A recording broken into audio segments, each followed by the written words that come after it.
Okay, I want to start off with you, John. Tell us who you are. Tell us about the Patriot Voice first. Let's get into that, and then let's get into what transpired to get you on the ADL's radar. Sure. So the Patriot Voice was an idea that started in 2021. It was me and my girlfriend, and we started putting on these high-profile patriotic events. We host pretty high-profile people like General Flynn, Sidney Powell. We had Jim Caviezel at our second event. So that got me put on the radar. When the leftist media started attacking what we were doing. These events were forgotten country, bringing people together in tough times. And they said that, because we were sharing things that were not quite the mainstream, that we were somehow a threat. And that's when I started getting attacked from the leftist media about it. Okay, so So, this is like just to be clear, so you have a conservative organization that was putting on yeah, events for conservatives. And yes, what were you supporting, like President Donald Trump? Were you like what were yes. you? Okay. Okay, And so yeah, they're very yeah, pro-Trump events. Yes, okay. So these were pro-Trump events. And yes. what was it? What were the types of things that, I mean, because Trump is, I mean, ADL, right? Their whole ethos is to stop, in particularly, I think that they say that they're to stop anti-Semitism specifically, that Jewish discrimination, I think, is in their actual uh Mhm. their ethos, right? So Donald Trump Yes. is pro-Israel. I wouldn't call him somebody that, he's not okay, so why would that then trigger them and be like, "Oh, you must be an anti-Semite because you're pro-Trump?" Well, so, okay, long story short, I have a moniker. I went by QAnon John because I was sharing a lot of the Q information. And for those who don't know, the Q information is tied directly to President Trump, at least I believe it to be. And since we had people on stage that were talking about the drops and all of that information that was coming out at the time, that made me a prime target. I think specifically my name that I was using at the time. So that Because it was say it again generated, so that I want to make sure I heard it right. yeah, What were you going by? QAnon John. QAnon John. Yes. So, and what about QAnon? Are they target, like, what is it about QAnon that I don't really know a whole lot about QAnon? I know that there was a lot of people saying, oh, I heard just what you would normally hear on mainstream media, but I actually don't know anything about I thought QAnon, the biggest theory about QAnon was like pedophilia rings and that they were trying to shut down pedophilia rings or That's Pizzagate a or things like that. so Q, the whole Q operation is an exposure operation, but the leftist media used that certain talking points that they kind of extrapolated when they were talking about how Trump is going to come back and all these high-profile people are going to go to jail. They're going to go to Gitmo. They're going to be executed, et cetera, et cetera. And they kind of ran with that as like these QAnon people are dangerous and they should be avoided. And that it was at that moment, at the height of this thing, around 2020, 2021, during COVID, when everybody was questioning things, that we were doing these events. And since I had that nickname, it stuck, and they just started writing about me. Okay. And and the fact So that I had General Flynn, who's a very controversial figure, in the main, looked at in the mainstream that way, it didn't help the cause, So that really kind of attracted a lot of attention to what we were doing. If I might okay, break in, so yeah. one of the problems with the QAnon and that group is it's hard to define. And so Yeah, if you want to say QAnon believes or QAnon thinks, it's hard for anybody to say no, that's not what QAnon thinks, because you can find just about anybody that believes just about anything, and you can put it in this little pigeonhole and say these guys are all bad guys because yes, they believe bad things about us. And really, what Right. it kind of comes down to is the QAnon phenomenon and movement was very militantly against what might be considered socialist, communist type of communitarian. I'll be nice and say the communitarian Yes. view on life. And so it's diametrically opposed to ADL and leftist agenda. And that's really what gets you on their radar. And then they backfill their already predetermined conclusion that you're an anti-Semite, or with other groups, it's that you're a racist or you're a homophobe. You know, you pick the organization says, this is the moniker we're going to use to tar people. And if it's NAACP, then we say that they're racist. If it's some pro-homosexual group, then they say, well, you're a homophobe. And they just label you. And it goes back to the meme that everybody has seen. Everybody I don't like is Hitler, right? And so they just label you with this, irrespective of whether or not you have those beliefs. It's the scarlet letter. Yeah, and then they backfill that with whatever they can find that would, if you liked a post that was funny. Oh, this post says bad things about somebody. So, but anything like that, it winds up being something that they can try to use and say, I have proof now that you are a bad guy. So that's how it works. Okay. So with the ADL, so their mission, they were founded in 1913. They say their timeless mission is, quote, to stop the defamation of the Jewish people and to secure justice and fair treatment to all.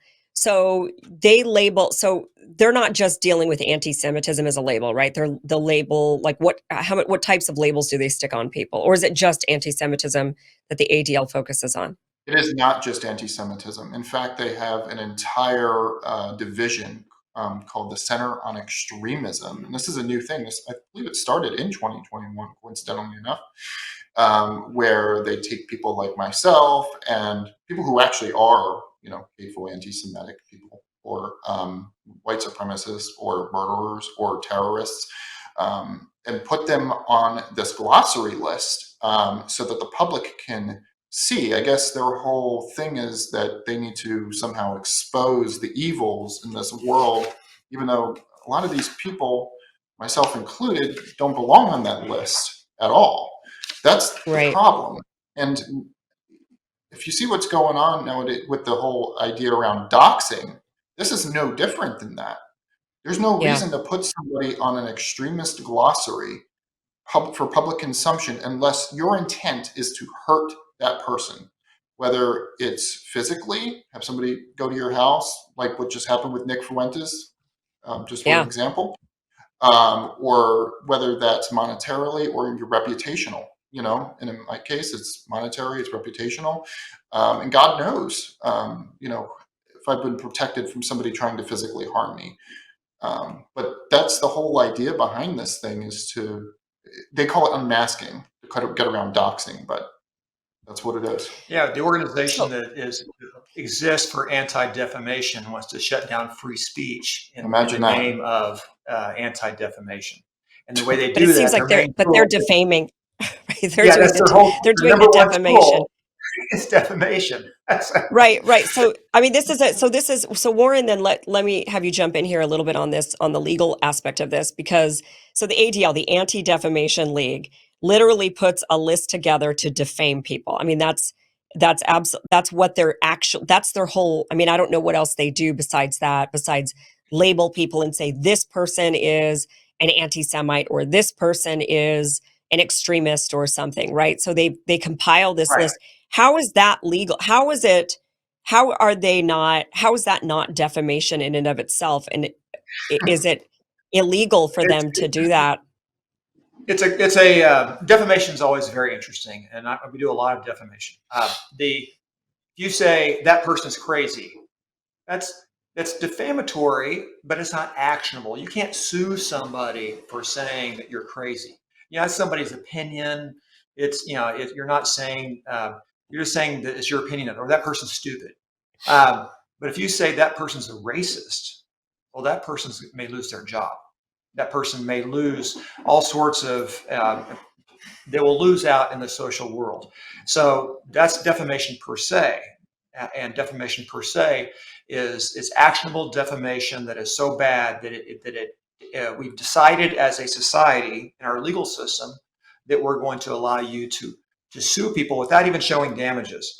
And in the old way, we used 40 years ago, there was a straightforward list of things that were defamation per se. The person is sexually promiscuous, the person has a sexually transmitted disease, the person has committed a crime, the person has done something in their business that is wrongful. That dentist deliberately over exaggerated my cavity so he could put a cap on. Those kind of statements, we say, okay, you get to sue on that. Other things are not so much. You have to really kind of show that this person lied about me, so I lost the sale of this car. You'd have to show damages. But defamation per se, which is what we're talking about here, it means that it is something that is so bad that we would say you get to sue this person without even showing damages. You get to say, jury, you need to tell these people they can't do this. You need to punish them for saying this about this person. So in this case, the ADL has a couple of things that they publish. One of them is the glossary, and we talk about that in the complaint. And the other one is the hate in the Lone Star State and anti-Semitism in Texas.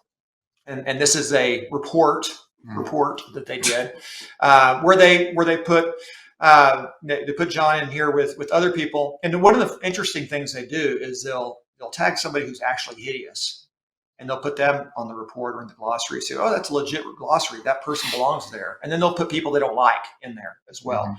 And that's the kind of the defamation by inference. This person's a criminal. It's just like this other person who's really bad. So you get murderers and terrorists and John. And so that's the kind of thing that you can sue people for. So I tell people all the time, look, if you want to say something bad about somebody, say, I wouldn't do business with that person again. Or you could say, I prefer not to be alone with that person. Or you can say things like, that person's crazy and you're probably okay.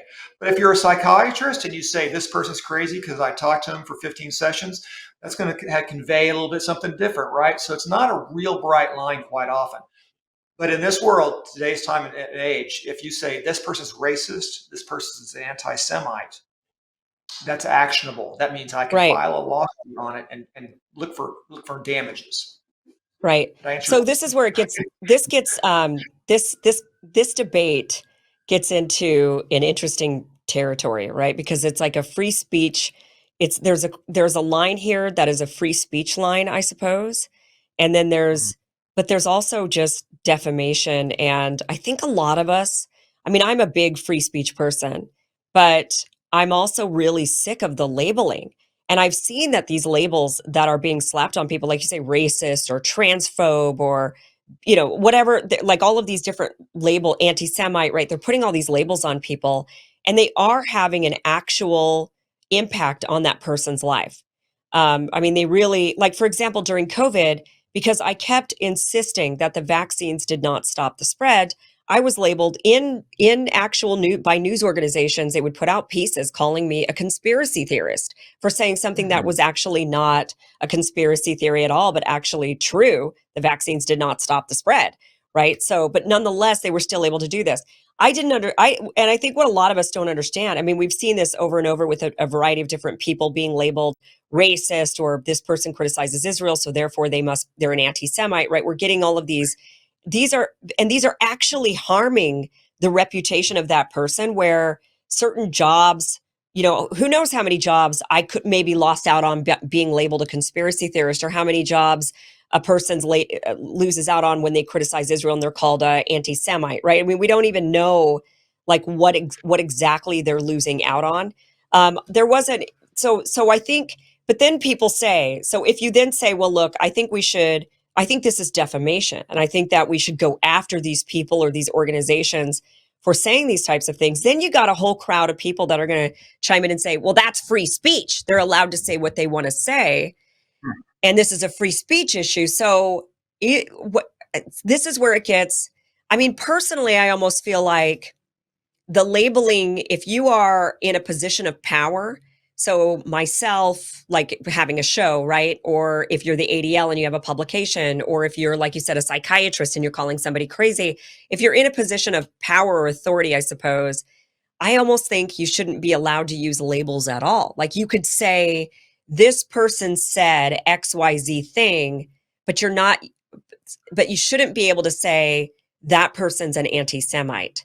Like the label would have to, like the once you issue a label, that is when you've crossed a line that I think can be defamatory, and you could seek damages. But but because if you go that, because that's such a blanket thing to say about somebody, right? Oh, you're a racist. I mean, we heard this all through about Donald Trump over and over and over. Racist, bigot, misogynist, Hitler, Nazi, right? Like we hear all of these things, and these are just labels that end up harming the reputation of the person. Whereas if they have to say what the person said, right? If they're forced to, rather than just slap a label and not have to back that up, if they're instead said, if the law or if the rules, I don't know if it would be a law or what it would be, but if the rule was essentially you can't call them the name or slap a label, but you can say Donald Trump said XYZ thing about women.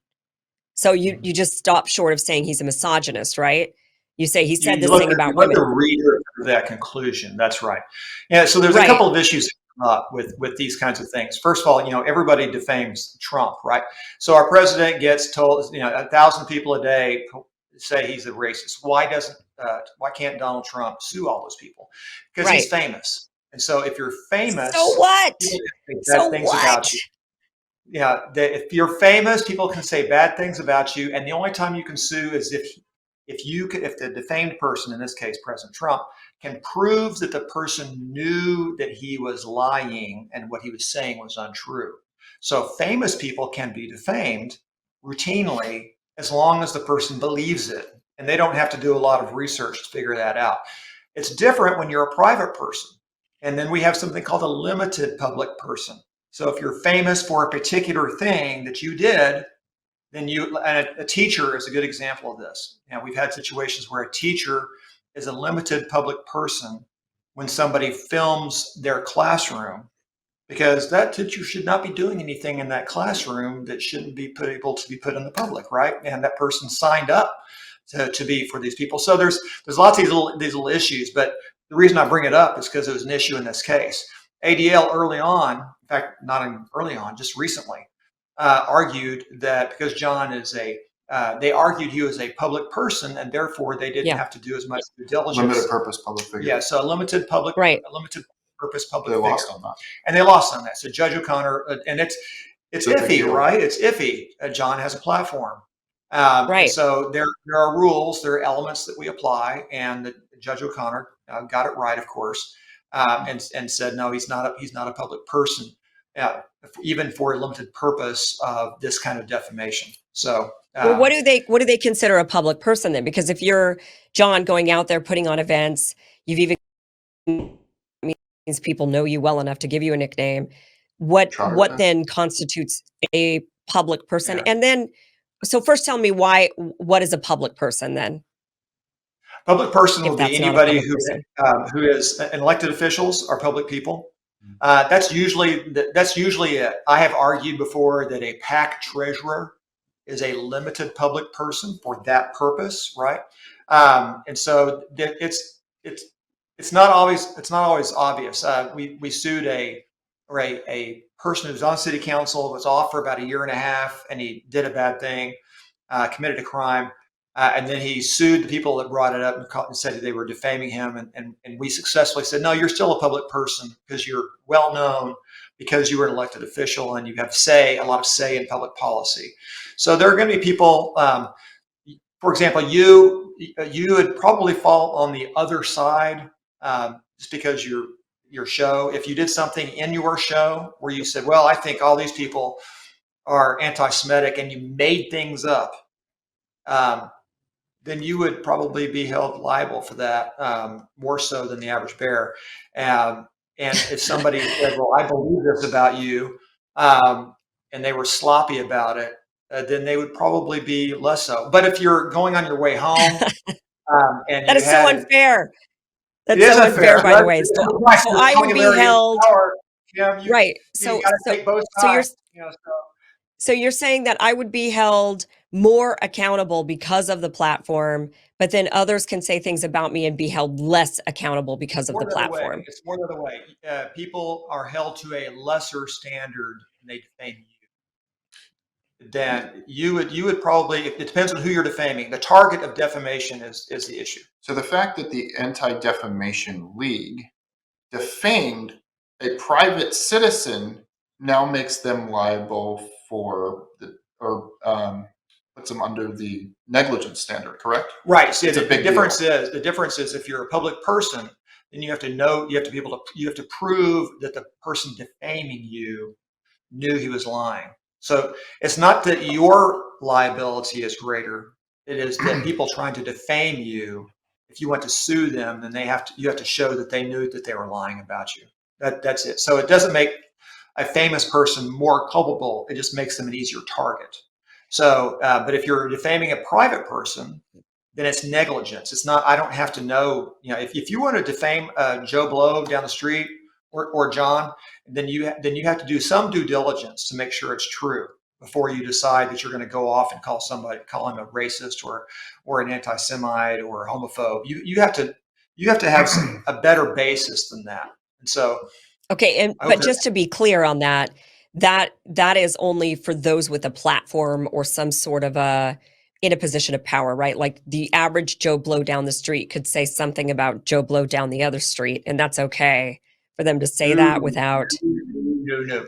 It's not about the defamer. It's about the defamed. So if the defamed person is a normal guy down the street, and you want to say that they're anti-Semitic, then you better have a good basis for it, because the standard is negligence. And it's hard for us to understand that. These rules just are to made be clear, a long time ago. Yeah, go ahead. Right, yeah, these rules suck, first of all, but and I want to get into that a little bit, but so if Joe Blow down the street says but John Blow down the street is or anti-Semite, then John down the street can actually go after Joe, even though Joe is not somebody that's famous or has a position of power or has a platform or a newsletter or anything like that. Like he just said it in a coffee shop to somebody, and then word got around.